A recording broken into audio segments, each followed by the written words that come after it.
Alright guys, another LS Miata video. So, for those of you who only watched the LS Miata titled episodes, we have done a good bit of stuff since the last episode. I didn't want to bore you guys with a bunch of little tinkery stuff, but I will catch you up real quick. Main thing, we added a full-length ground wire, which is ironically red, running all the way up to the engine, so we have a ground straight from the battery to the engine. We're not relying on the spot welds of the car to carry the ground signal. I also added this circuit breaker, so we've got our power wires coming off, power wire going in. I can disconnect it just pressing that button. I have it's like our main kill switch. Put it on, boom, good. If we ever overdraw short, it'll just pop the breaker, reusable. Great. I got the tombstone wired up, so my wideband comes on, my other gauges, the clock, everything works now, and it's in there. The cigarette lighter works, so I can charge my phone at the track or cruising around. So that is all done and finally installed. We installed the rear shelf carpet.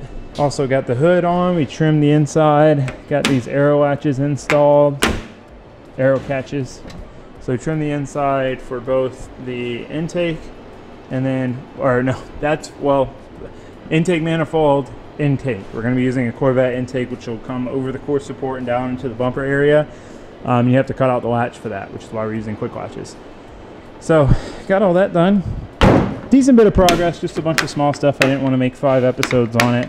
So this is the episode. Which, today's episode was going to be about doing body stuff on the Miata. I posted a poll in one of the other videos doing stuff to see, and on Instagram, that was like the main poll place. To get your guys' opinion on kit versus fender flares and lips. And everyone, the consensus was fender flares and lips. So we went to install those today, and I'll just have to rewind and show you guys kind of what happened. I like these the best out of all of the Miata flares.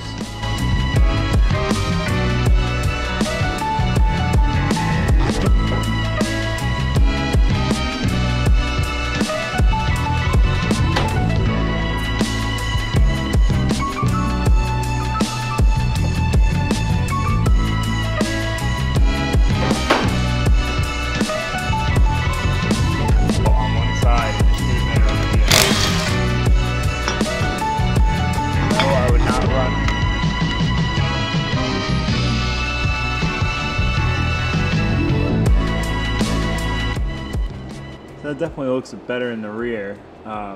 We'd probably run like a little bit wider of a wheel so it'd be nice and fitted back here. That's not really a problem. This would be about the ride height in the rear. The front, just look at this. Look at this wheel gap. Like the fender's literally sitting on the tire right now, the stock fender. And then we've got 3 to 4 fingers of wheel gap versus fender on the tire. That just blows my mind.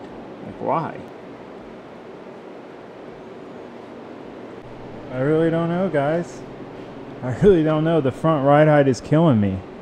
It's just killing me, and I can't go any lower than that or I'll just obliterate my oil pan, scrape my trans everywhere. Like, I can't do it.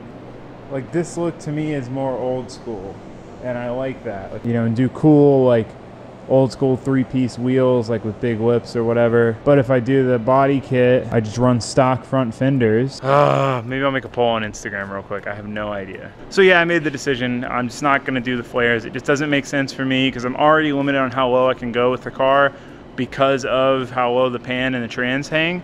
So it's like, why put myself at a handicap even more to where I've got a 4-finger gap at a ride height that's already almost too low for what I have. So it just doesn't make sense. So KBD makes a kit. It's a poly kit. It's the same as Ben's kit and whatever, same look, but it's poly. So if you smash into something, you hit a cone or whatever, it's not going to break. So I'm either going to I'm going to see if I can get that in time or see if I can get that in general. And if not, I'm just going to stay stock body with lips. The thing with those kits, the only thing I don't like is that the Miata has its own look. Like, it's a very rounded car, like the body lines and stuff, and I feel like that kit, that kind of style of the aggressive boxy, like, works with a 240 because 240s are boxy, but it doesn't necessarily work with a Miata. But I don't know how much I love stock body either because it's kind of boring. So it's a really tough call. That's still going to be up in the air, but for tonight, we're going to go ahead and install the lips on the Miata. The main purpose of this video will be tomorrow. We're going to be installing a new tune file on the ECU, and we're going to try to drive the car around because it should have a good enough tune to run properly. So that's really the plan. So you guys know this isn't like mistitled. But I do want to go ahead and throw the front lip and the rear lip on tonight and just see how this thing looks to stock body. First time it's been all together in almost a year. All right, so my plan to put the lips on is I'm going to try to drill holes and riv nut them. Riv nut's basically like a rivet with just threads, so then you can bolt in. It's like a blind fastener. I don't know how well that's going to work through like ABS plastic or whatever this is made out of, but we're going to try it because I think it'd be the best way to do it, because if it gets ripped off or whatever, we can just like bolt it back in. The problem with like straight up rivets is if it gets ripped off, you got to drill the rivet out and replace it, and then you generally drill the hole out too big, and then you got to do a bigger rivet, and it's just like this crappy winding road. So I'm going to try riv nuts, see what happens.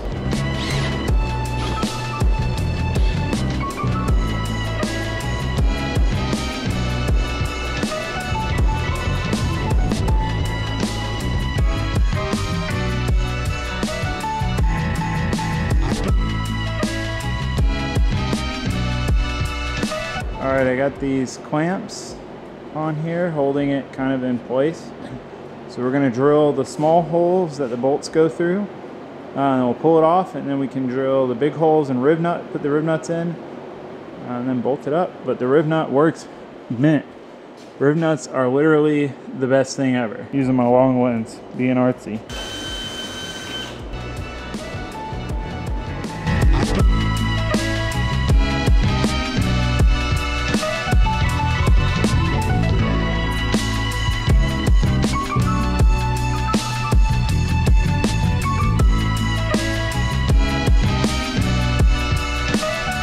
We'll see how well the riv nuts hold up. It is a soft material. Me and Ben were just talking about it, so I feel like the possibility of it ripping out is there. But riv nuts are just so much easier to deal with than doing like a nut and bolt from the top, because then you got to get up here with a wrench, and it's annoying. So I think it'll be durable. We'll see. Time will tell. But I love riv nuts. Oh, I never drilled this one. Oh, I never put a riv nut in this one, or this one. Oh, I did put a riv nut in this one. I'm an idiot. This is what the front looks like with the lip. Let's get like a straight on view.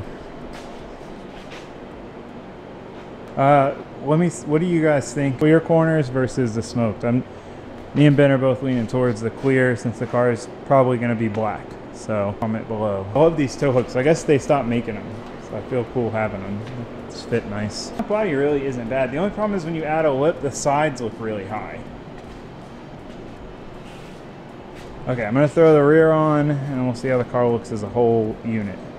All right, well, this is what the rear looks like.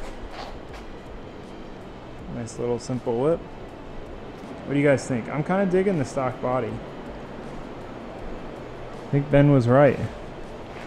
It looks good. If I get like some cool JDM wheels, yeah, I don't know. I guess we'll find out if we can get a kit or not. If we can't, I'm okay with this. See you guys tomorrow. We're gonna do the tuning stuff and see if we can drive it.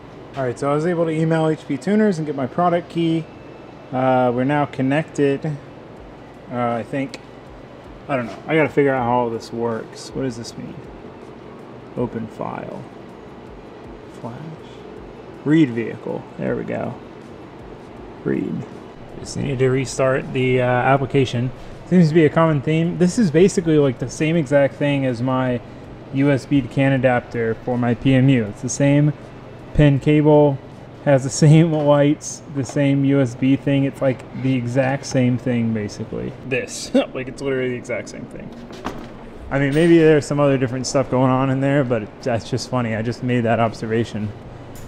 So once this reads, I'm gonna message Matt, see what he needs me to do for him to like remote in and change the things that need to be changed. Pulling the Experiment Miata motor.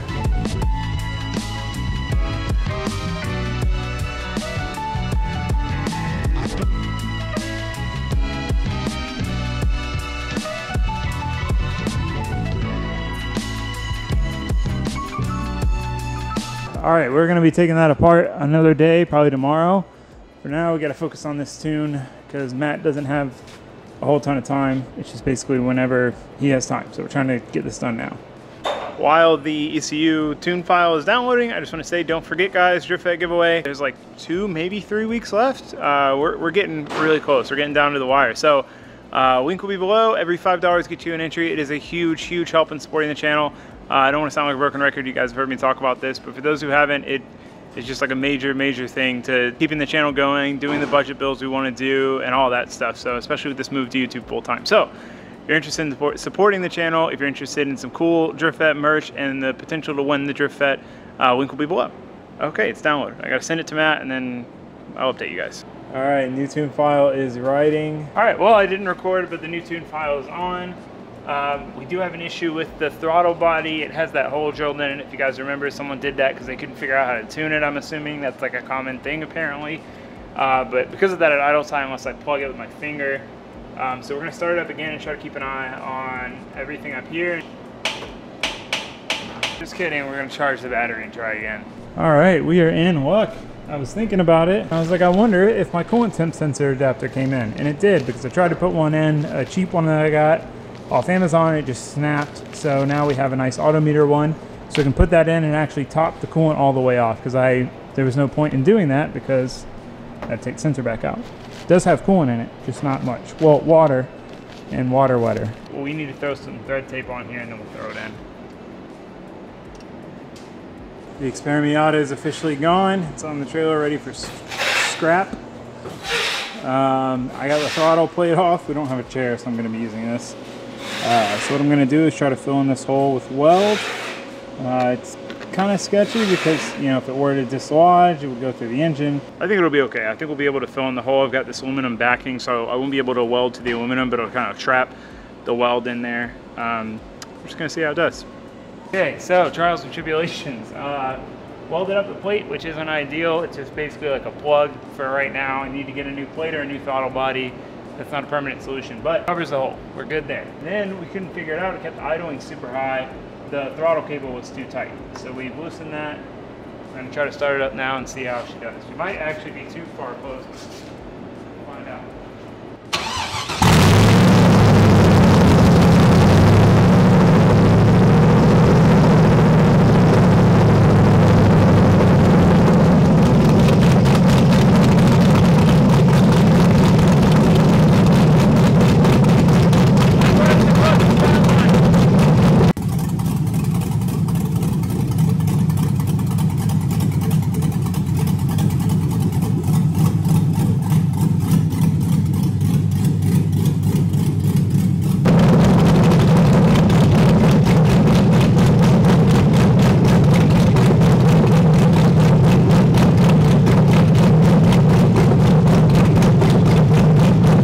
So good. New tune file seems to definitely do way better. I think we are having a throttle body issue. This is like an old janky throttle body, and I think that is causing us our grief.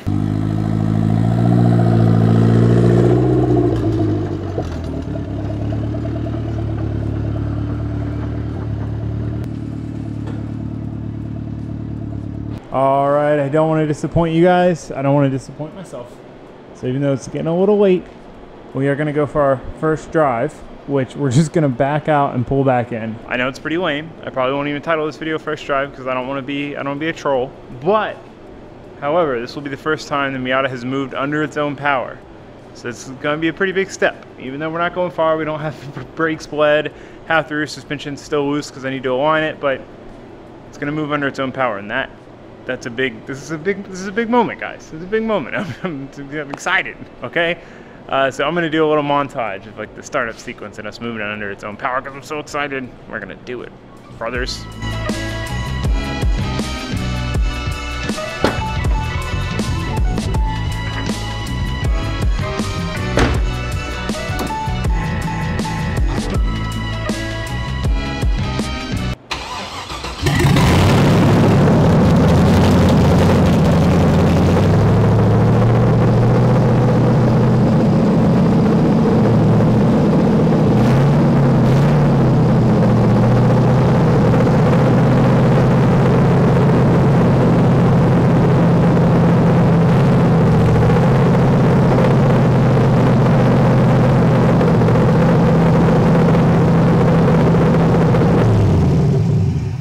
I had no brakes halfway through, and I was like, wait, how do I stop? How do I stop?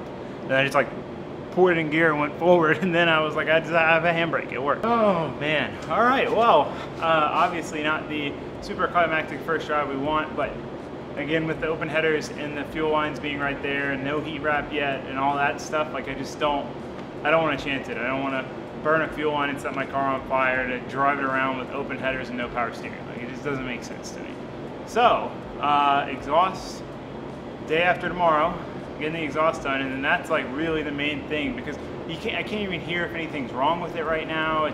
It's like really hard to tell what's going on. It's hard to mess with the tune because it's just so loud and idling. It's just hard. It's hard to do pretty much everything we need to do driving wise with it being open headers. So again, exhaust in 2 days, and then we can drive it. We can like physically drive it. There's a handful of other things I need to do. An intake, I need to do an expansion tank for the coolant. I need to get a power steering line, I need to do the handbrake stuff. But it's all like super minor stuff. Once you get the exhaust in, we can physically go drive around. And that is like, wow. We need to do an alignment. But still, guys, hyped AF. So hyped on how this thing has been turning out. I hope you guys are too. Let me know your thoughts on the project so far. Yeah, I don't know, I guess that's it. Thanks for watching, thanks for subscribing. See you guys next time. Goodbye.